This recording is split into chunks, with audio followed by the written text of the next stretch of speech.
पाकिस्तान में निगरां हुकूमत कौन बनाएगा और निगरां हुकूमत कितना तूल पकड़ेगी? क्या इलेक्शन वक्त पर हो जाएंगे या फिर निगरां हुकूमत को उतारने के लिए एक नई जद्दोजहद शुरू हो जाएगी? कानून क्या कहता है, आइन क्या कहता है, हुकूमत की क्या नीयत है? ये सब सवालों के जवाब जानने के लिए हमने मदऊ किया है अपने प्रोग्राम में बड़े मंजे हुए और सीनियर सहाफ़ी सलीम शेख साहब को। सलीम साहब, इस प्रोग्राम को ज्वाइन करने का आपका बहुत शुक्रिया। मेरा पहला सवाल ही यही है कि शहबाज शरीफ साहब ने तो कह दिया है कि नई जो इलेक्शन होंगे वो नई मरदमशुमारी के तहत होंगे और एक नया पेंडोरा बॉक्स खुल गया है, तो आप क्या समझ रहे हैं क्या होने जा रहा है?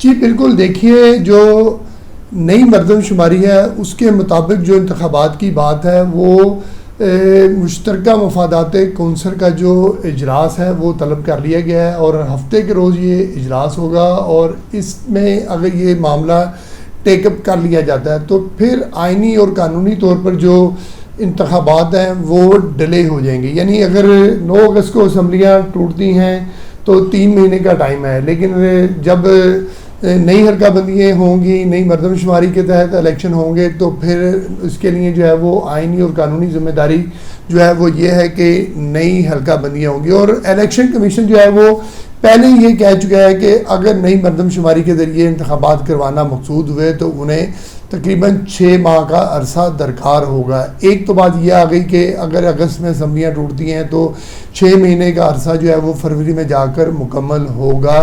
लेकिन इसमें एक बड़ी अहम बात है, वो ये है कि MQM के तहफ़्फ़ुज़ात हैं इस मरदमशुमारी पर, ख़ास तौर पर कराची के हवाले से कि कराची की जो आबादी है वो कम गिनी गई है। अगर MQM ने ये एतराज़ उठा दिया तो फिर ये बात जो है वो इससे आगे चली जाएगी। यानी मैं अपने पहले भी प्रोग्रामों में आपके साथ इस बात का जिक्र कर चुका हूँ कि इंतखाबात मुझे जो है वो वक्त पर होते हुए नज़र नहीं आ रहे। जिसका इजहार जो है वो वज़ीर आज़म पाकिस्तान शहबाज शरीफ जो है वो अपनी तकारीर में भी कर चुके हैं और आसमा शराजी के एक इंटरव्यू में जो है वो ये भी कह चुके हैं कि नई मरदमशुमारी के तहत जो है वो इंतखाबात होने चाहिए। इसका मतलब है कि पूरी PDM और हुकूमत जिसमें मुस्लिम लीग नून और दीगर जमातें जो हैं वो ये चाहती हैं कि इंतखाबात ताख़ीर का शिकार हो जाएं और उसकी एक बड़ी वजह यह है कि अगर फौरी तौर पर 2 महीने बाद या अगर असम्बलियाँ पहले टूटें तो 3 महीने बाद अगर इलेक्शन होते हैं तो हुकूमत के पास कोई ऐसा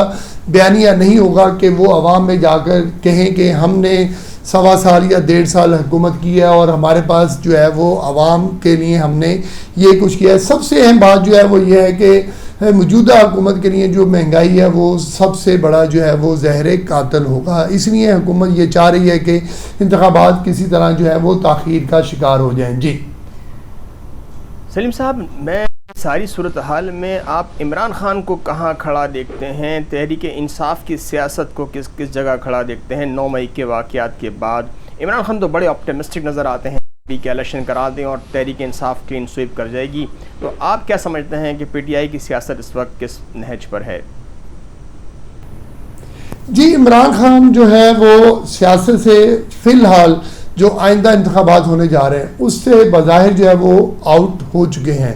वो इमरान खान अब ये कहें कि मैं इलेक्शन में बहुत ज़्यादा इन हूँ, इंतखाबात करवाएं तो इंतखाबात जो हैं वो रिज़ल्ट बता देंगे। अब इमरान खान के पास जो असल सूरत हाल देखें, उसके पास अपना एक भी खिलाड़ी मौजूद नहीं है। पंजाब में देख लें, कोई एक नाम मुझे आप बता दें कि वो इमरान खान जिस पर क्लेम कर सके कि मेरा ये बहुत अच्छा खिलाड़ी है और ये जब मैदान में उतरेगा तो सारी विकेटें गिरा देगा, ऐसा मुमकिन नहीं है।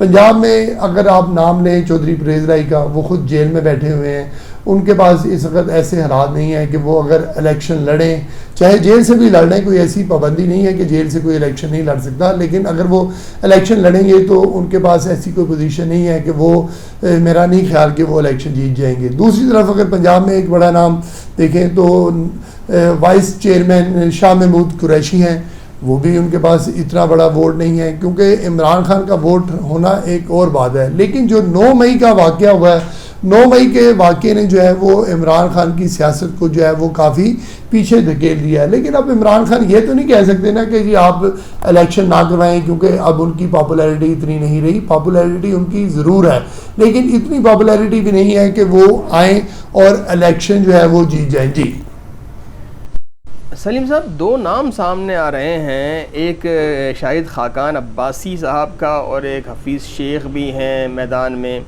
शाहिद खाकान अब्बासी और हफीज़ दोनों के नाम सामने आ रहे हैं, तो आप क्या समझ रहे हैं कौन जो है वो बागडोर संभालेगा निगरां हुकूमत की? खान अब्बासी और हफीज़ शेख का जो नाम है वो निगरान वज़ीर आज़म के तौर पर सामने आया है। इससे पहले भी काफ़ी नाम सामने आ चुके हैं।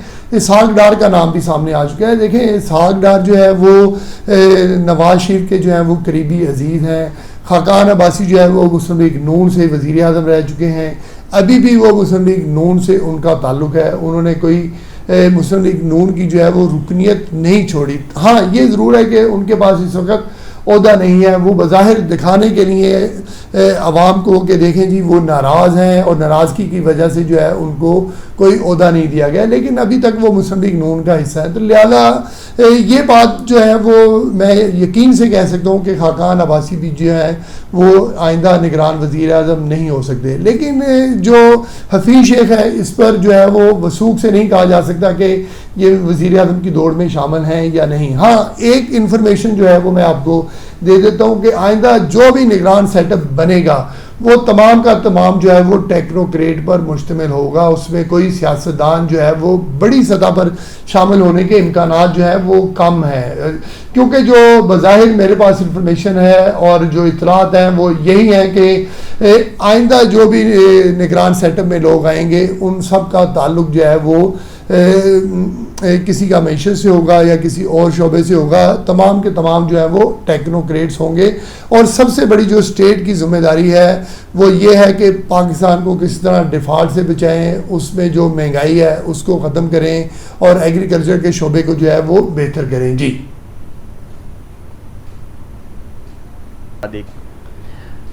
नाज़रीन, वज़ीर के इलेक्शन नई मरदमशुमारी के तहत कराने के ऐलान के बाद एक नया पेंडोरा बक्स खुल गया है। गैर यकीनी की सूरत हाल पैदा हो गई है कि क्या इलेक्शन अब वक्त पर होंगे कि नहीं होंगे। एमकेएम अपने तहफ़्फ़ुज़ात का इजहार, आपने देखा होगा कि वज़ीर आज़म के इस ऐलान के एक दिन पहले एमकेएम ने अपने तहफ़्फ़ुज़ात का बड़े ज़ोर शोर से उन्होंने अपने तहफ़्फ़ुज़ात का इजहार किया और खालिद मकबूल सिद्दीकी ने कहा कि 3 करोड़ से कम तो हम मानेंगे ही नहीं फिगर। मरदमशुमारी कराची को कम गिना गया है। ये जो आवाज़ें उठ रही हैं नई मरदमशुमारी के हवाले से, इलेक्शन कमीशन ने भी कह दिया है कि 7-8 माह चाहिए हैं हमें इस पूरे प्रोसेस को मुकम्मल करने के लिए। यानी कि जो है ना वो तालाब में जो पत्थर डाले जा रहे हैं, कंकर मारे जा रहे हैं और वो जो रिपल्स पैदा हो रहे हैं वो तो हो गए हैं कि इलेक्शन में ताख़ीर हो सकती है। और हुकूमत ने भी कहीं से भी ये नहीं कहा कि इलेक्शन वक्त पर हो जाएंगे। किसी भी हल्के से हमें ये आवाज़ नहीं आती कि इलेक्शन अपने वक्त पर होंगे, किसी भी कुछ भी हो इलेक्शन वक्त पर होंगे। नहीं, निगरान सेटअप वक्त पर आ सकता है लेकिन इलेक्शन वक्त पर नहीं होंगे। और यही सवाल है सियासी हलकों में कि अगर इलेक्शन वक्त पर नहीं होंगे तो हम बैक टू स्क्वायर वन पर आ जाएंगे। एक बात समझ में आने वाली है कि कितने आराम से इसहाक डार जो है वो 20 रुपये का इजाफे का ऐलान करके चले गए इन इंतखाबात के करीब ऐसे वक्त में। और हम नून लीग का पास रिकॉर्ड देख चुके हैं कि इलेक्शन से पहले तो बांटा जाता है कि आवाम को रुझाने के लिए, आवाम का एतमाद हासिल करने के लिए।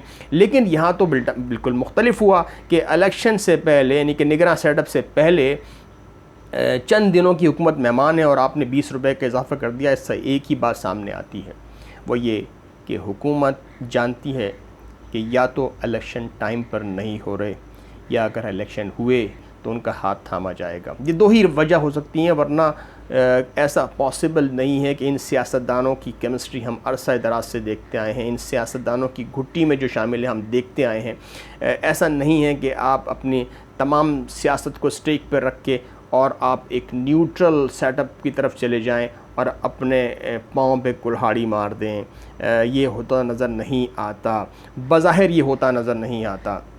हुकूमत की क्या नीयत है, पीडीएम में शामिल जमातों की क्या नीयत है, हम देख रहे हैं कि इस्टेब्लिशमेंट से इनके ताल्लुकात बहुत ज़्यादा स्ट्रॉन्ग हैं। इतनी तेज़ी के साथ इतनी जल्दी लेजिस्लेशन हो रही है कि लग रहा है कि गिव एंड टेक का मामला हो रहा है, कुछ आप दें कुछ आप लें। और ये अगर सूरत हाल है, अगर इसी तरह गिव एंड टेक के बेस पर जो है हुकूमत संभाली गई तो फिर उस हुकूमत का अल्लाह ही हाफ़िज़ होगा। मुख्तलिफ़ हलकों से आवाज़ें उठ रही हैं जो लेजिस्लेशन हो रही है। अभी हमने आर्मी तरमीमी एक्ट देखा, फिर हुकूमत ने prevention of violent extremism bill pass कराने की कोशिश की, इंतहाई ख़तरनाक बिल, उस पर भी शदीद तहफ़्फ़ुज़ात का इज़हार किया गया। और जिसके बाद उसको चेयरमैन ने जो है वो उसको एजेंडे से निकाल दिया। तो हुकूमत को इतनी जल्दी क्या है और इतनी ज़्यादा तेज़ी के साथ जो है वो डेमोक्रेटिक फोर्सेस जो हैं वो अपने पावर्स को जो है वो समझ लें कैपिचुलेट कर रही हैं। वो क्या वजह है इसकी? इमरान ख़ान को अगर हम देखते हैं, इमरान ख़ान बार बार ये कहते हैं, लेकिन इमरान ख़ान ने भी तो अपने दौर में अभी भी आप उनके कोई भी बयानात सुन लें, वो एक उनसे तवक्को की जाती थी कि वो पूरी सियासत का रुख ही बदल देंगे। वो जब 70-75 साल से सियासत हो रही है उसका रुख बदल देंगे और वो एक न्यूट्रल, एक यानी कि ख़ुद पावरफुल एक वज़ीर आज़म के हिसाब हैसियत से वो हुकूमत चलाएंगे। लेकिन आज उनके तमाम बयानात, उनके तमाम की डिसीशंस जो हैं वो ख़ुद कहते हैं कि ये बाजवा साहब ने किया। यहाँ तक कि रेफरेंस तक उन्होंने कहा काजी साहब के ख़िलाफ़ वो जो रेफरेंस था वो भी बाजवा साहब के कहने पे भेजा गया, यानी कि काजी साहब के ख़िलाफ़ जो रेफरेंस था वो भी बाजवा साहब के कहने पर या फैज़ हमीद साहब के कहने पर भेजा गया। यानी इमरान ख़ान ख़ुद अपनी कोई ज़िम्मेदारी लेने पर तैयार नहीं है। अगर इमरान ख़ान की हुकूमत में सारे फ़ैसले इस्टेब्लिशमेंट्स ने किए तो फिर आज भी वही हो रहा है। और आज जिस वक्त अगर आप कंपेयर कर लें इमरान ख़ान को, इमरान ख़ान एक पावरफुल वज़ीर आज़म थे और इकलौती पावर थी जो कि इस्टेब्लिशमेंट से बात कर सकती थी। आज कोई ऐसी क़ुव्वत नहीं खड़ी जो कि इस्टेब्लिशमेंट से अकेले बात कर सके, बल्कि अमालगमेशन ऑफ पार्टीज़ हैं, मुरब्बा है जमातों का, और हर जमात जो है वो ज़्यादा से ज़्यादा अपना शेयर लेने के चक्कर में है। जब ऐसे में आप किसी को ना आंखें दिखा सकते हैं ना अपने स्टांस के लिए खड़े हो सकते हैं। और यही वजह है कि नवाज़ शरीफ जो है वो पाकिस्तान नहीं आ रहे। जिस वक्त नवाज़ शरीफ पाकिस्तान आ गए तो नवाज़ शरीफ अपने रूल्स पर पाकिस्तान आएंगे, और अगर नवाज़ शरीफ भी इसी सेटअप के अंदर पाकिस्तान आते हैं तो फिर आप समझ लीजिए कि ऐसी हंग पार्लियामेंट बनने जाएगी जिसका कोई फ़ायदा नहीं है जिस गवर्नमेंट का। और वो गवर्नमेंट जो है वो बज़ाहिर तो गवर्नमेंट होगी लेकिन वो एक पपेट गवर्नमेंट होगी और उसकी डोरें कहीं और से हिल रही होंगी। पाकिस्तान के सियासतदानों ने पहले ही अपने पावर्स को कंसीड किया है, बहुत जगह पर अपने जो है पावर्स को उन्होंने वो कंसीड किया है। पाकिस्तान के सियासतदानों ने अब तक अपना सबक नहीं सीखा है। नून लीग और पीडीएम जो है वो लगता तो यही है बज़ाहिर कि वो जो उन्होंने एक समझ लें कि एक छुपे हुए, एक ढके हुए मुआहिदे के तहत हुकूमत संभाली और फिर पाकिस्तान और फिर ऐसे टफ डिसीशंस लिए। आर्मी ने उनकी बहुत मदद की, इस्टेब्लिशमेंट ने उनकी बहुत मदद की, बड़ी मुश्किल से इस बहरान से निकले हैं, तो अब वो अपना हिस्सा लेना चाहते हैं।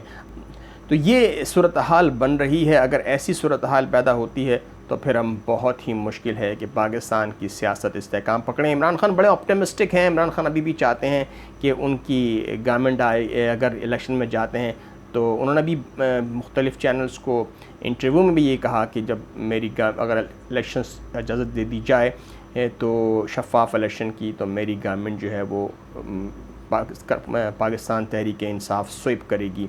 लेकिन क्या इमरान ख़ान को मालूम है कि इस वक्त जो एक सेटअप बन चुका है, इस वक्त जो एक ना नज़र आने वाली जो है वो गायबाना, जिसे मैं कहता हूँ कि गायबाना जो एक चार्टर ऑफ कंटिन्यूटी तय पा गया है कि एक सेटअप चलेगा, तमाम जमातें शामिल होंगी उसमें और इस्टेब्लिशमेंट जो है वो भी उसमें एक बहुत बड़ा उसका किरदार होगा, बल्कि डोमिनेंट किरदार होगा और वो कंटिन्यू करेगा। और यही जो सेटअप है ये मुल्क को जो है वो मुश्किलात से निकालने के लिए आगे बढ़ेगा और इसके अंदर कोई दूसरा की मुदाखलत या एंट्री जो है उसे टॉलरेट नहीं किया जाएगा, कोई कंप्रोमाइज़ नहीं किया जाएगा। क्या इस तरह की सोच परवान चढ़ रही है? और अगर ऐसा ही है तो फिर नवाज़ शरीफ का सियासत में आना बेमायने होगा, इमरान ख़ान का सियासत में आना बेमायने होगा।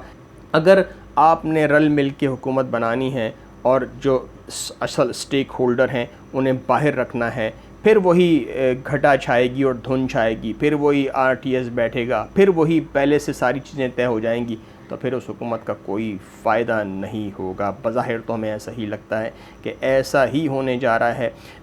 9 अगस्त को असम्बलियाँ तहलील करने का कह दिया गया है।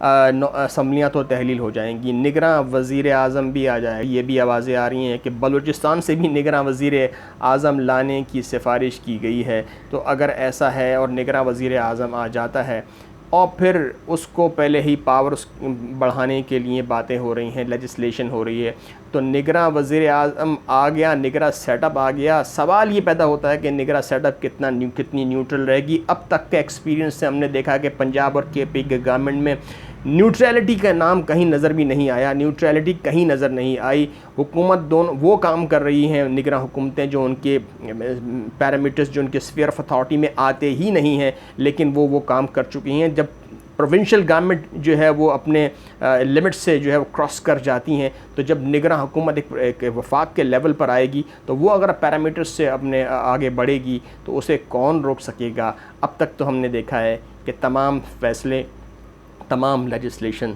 तमाम कानून, कवानीन और आइन उनके सामने बेबस नज़र आता है। तो देखते हैं क्या होता है। इस मुल्क के लिए, इस कौम के लिए दुआ ही की जा सकती है। नासिर सलीम शेख साहब, बहुत शुक्रिया इस प्रोग्राम में शिरकत करने का, और आपका बहुत शुक्रिया इस प्रोग्राम को देखने का। इजाज़त दीजिए, अल्लाह हाफ़िज़।